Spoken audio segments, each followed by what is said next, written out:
You spoke of startups, and startups have this credo of fail fast, and they have this pressures of exponential growth and so on and so forth, right? The hockey stick growth that everyone talks about. Uh, so, how do you balance QA for such a company, right? Such a company that's growing at some hyper growth speed, and why is it important? Why is it particularly important for those kind of companies? Quality and testing are two different things, right?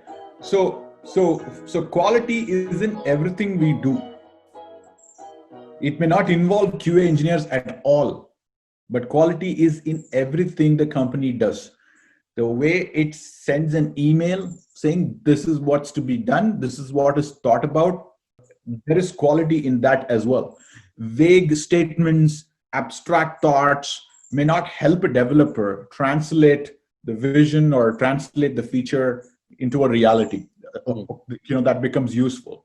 Then there comes the question of testing. So now I think your question suits way more better of, if there are faster pace to go, okay, how do we determine what to test and what not to test? Because there is one space in this whole software engineering that people often crunch, even the best of the companies, is on the testing space in terms of timelines, right?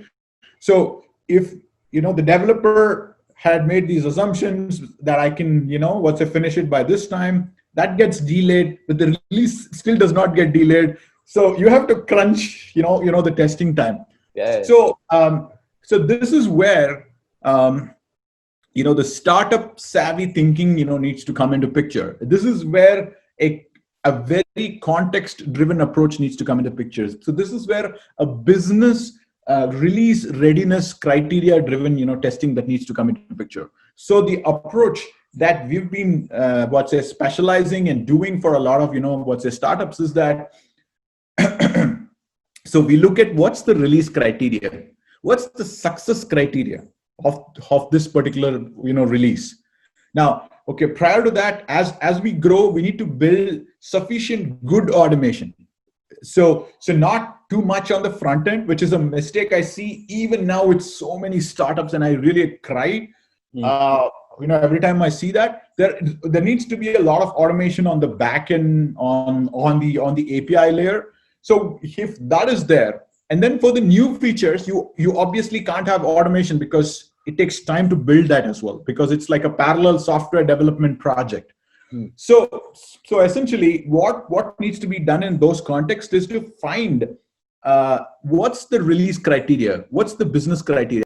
Most of the testers that I have interacted with have a very vague understanding of how does this company make money, right? So let's say you go to somebody in e-commerce and say, okay, how does let's say Flipkart make money? And if they're not able to say how are they making money, and if they give a vague answer, and then there is a new feature that's coming in, like let's say GST implementation that had to happen like that, right? Their understanding of that would be very fragmented, and that will lead to a fragmented approach to testing. So essentially, the ability to comprehend release criteria, the ability to comprehend success criteria, the ability to understand the customer user context and the business objectives of that particular crunched release time will result in just 5 simple tests, not 500 tests, 5 simple tests to qualify if this is release ready. But the approach that I see is people come up with set of test cases and they struggle trying to run all of that in this crunch time, which is where the failure happens, because when you're trying to do too many things in a shorter time span than what you think you can, you're obviously going to miss fundamental issues. So this is where I would say, okay, this. And the other thing is that the companies, if they want to go, like let's say Formula One, right? You can't give somebody 5 lakhs and say, build me a Formula One car. And really what, okay, speaking of that, I just remember this. As a young kid, I had an Alto car. I sent a mail to, this guy DC, okay, Dilip Chabria. Yeah, I know. Saying, I have 5 lakhs, I have an Alto, can you convert that into a Formula One car?